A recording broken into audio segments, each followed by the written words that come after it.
What's up YouTube, Biz Matthew here and welcome back to my channel. In today's video I'm going to show you all how to find high equity owner occupied lists using Listsource. So this is going to be a step-by-step tutorial, a very basic video, very practical way to find it. You all just follow this screen and you all can be on your way marketing your very first list using Listsource. Before we go on, be sure to like this video, subscribe, turn on post notification bell, and comment down below.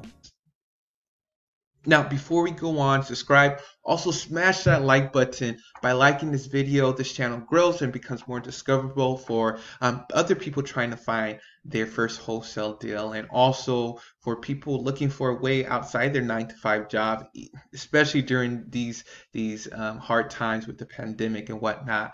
Other ways so they can find a side hustle or something to do and make money. So be sure to like this video and comment down below on what list that you like to target or what list you are trying to target or trying to take hold of or pull, and whether that's code violation, tax delinquents, probates, divorce, and other lists like that. I'll make a video for you all on how to pull those lists. So this website that I'm on right now is called Listsource. So Listsource is probably one of the first websites you get introduced to when you're first starting out in wholesaling. It's just a website where you can find homeowners information, their name, the address, how many years they own property for, their equity, and the different types of properties that a homeowner owns. And so a lot of people use it, even big time wholesalers. And so it's a very simple website that you can use to target your very first list. So right now we're on create your own, build your list to first start targeting our list. So what we're going to go for is high equity owner occupied list. So basically that's people who own a house and they have a lot of equity in. So they don't owe a lot of money left on the property. Like their mortgage is extremely low. Maybe they owned it for 15, 20 years, or they've been paying a lot uh, uh, uh, down on the property within the past few years. So now they have a lot of equity in this. And so a reason why we like to target these lists is that we're able to wholesale these properties more easily because they can take a lower amount and still make money selling their house. And so what you're going to do first on geography, you're going to click on select your criteria, and we're going to do it by zip code. I highly recommend you all research your zip code in your neighborhood to see where the hottest areas where cash buyers are buying. And that's all you do basically for that is you look at cash sales in that area and see if there's a high amount compared to other zip codes around there. And if there's a lot of cash sales, then it's a hot area that a lot of investors are buying. So what are we going to do? We're going to go to state. I'm going to go to Tennessee because I'm here. And I'm going to go to 37421. 7421, which is Chattanooga area. It's a very popular area around Chattanooga. A lot of people are trying to buy rentals here, things like that. Another one is 37404. So you guys know these zip codes, you guys can start targeting them. So that's step number one, is know your area, know your criteria, and start targeting these areas. Next, what you're going to do, you're going to go right over to the next two tabs down, which is property, and you're going to do your property type. So property type is basically what kind of property are you targeting. And so just to make it simple, we're just going to target single family properties.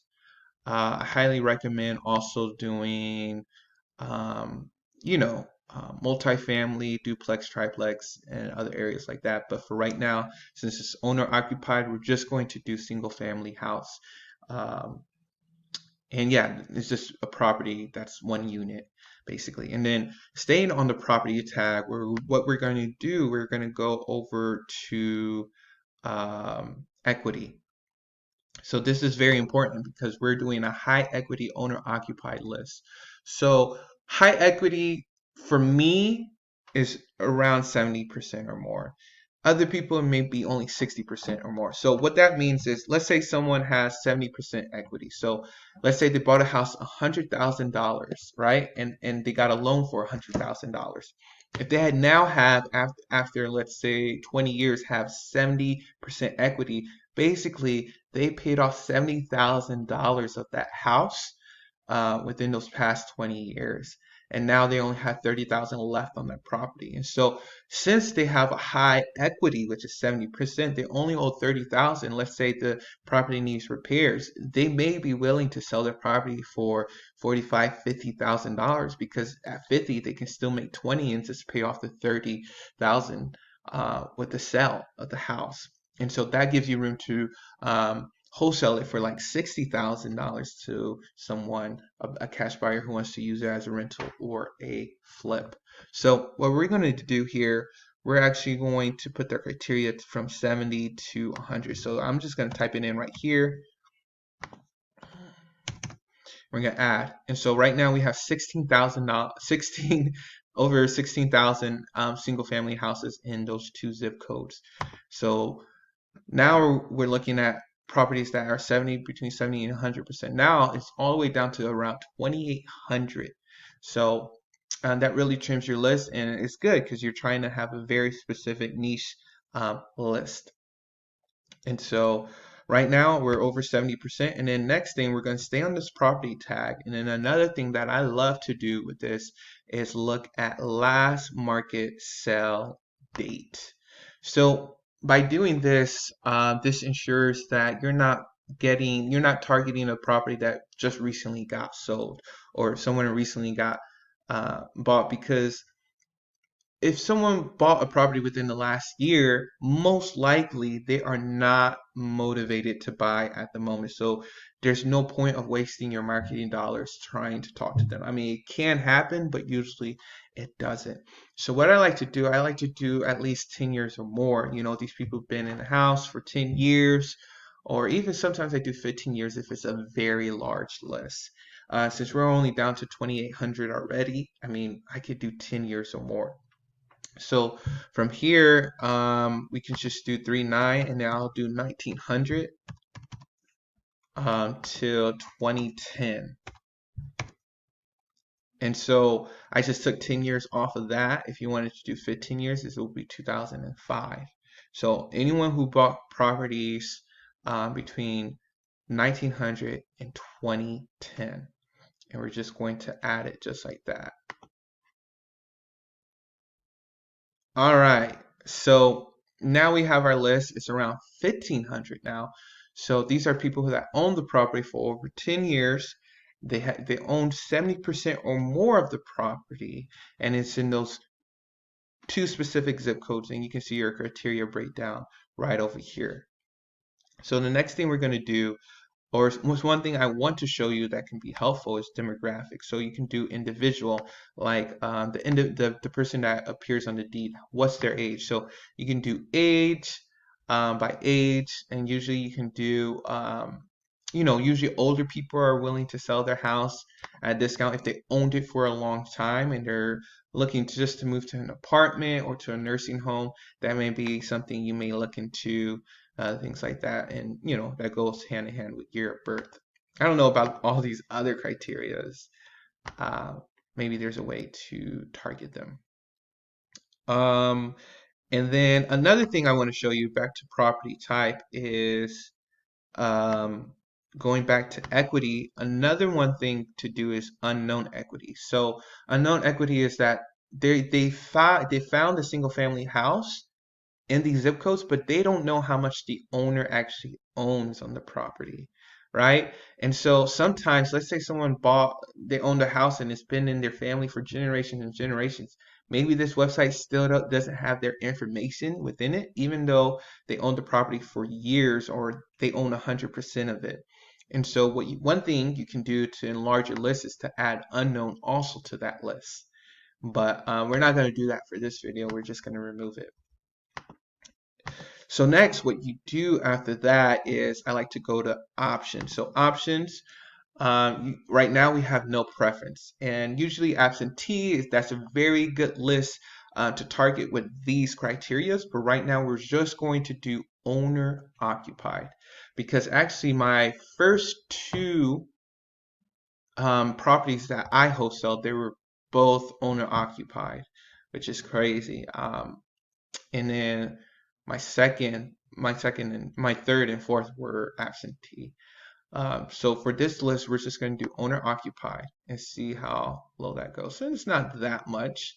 It goes down to around 1100. And so we're going to exclude trustee owned properties because we don't deal with stuff like that. It goes down around 50. Exclude corporate owns, LLCs, and other things like that. And basically, those are the criteria to find high equity owner occupied lists from Listsource. So right here, we have our zip codes. We have our equity from 70 to 100. You can also add unknown equity if you want to enlarge your list a little bit and bring in some more properties that probably doesn't have that information. And then last market sell date. You could put it any time between these, and I think last market sell date may be an unknown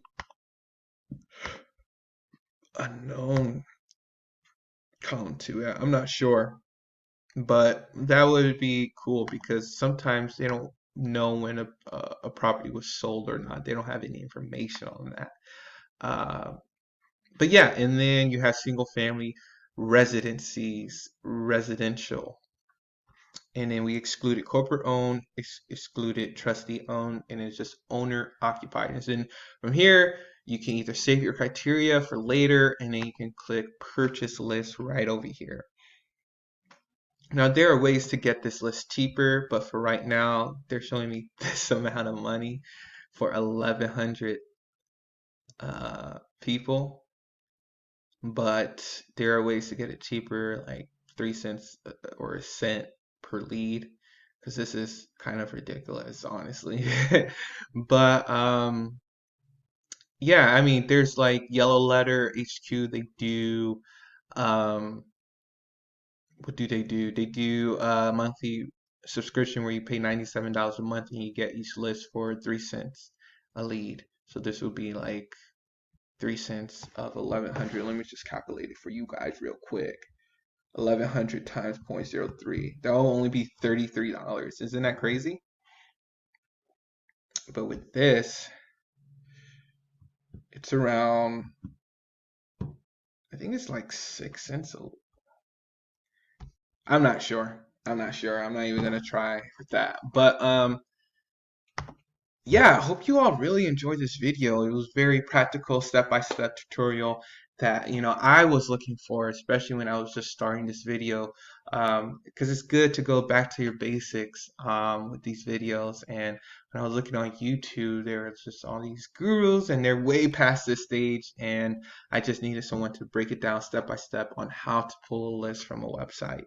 And so I hope you all enjoyed this video. Once again, like this video, comment down below, and subscribe. All right, I'll catch you all on the next one.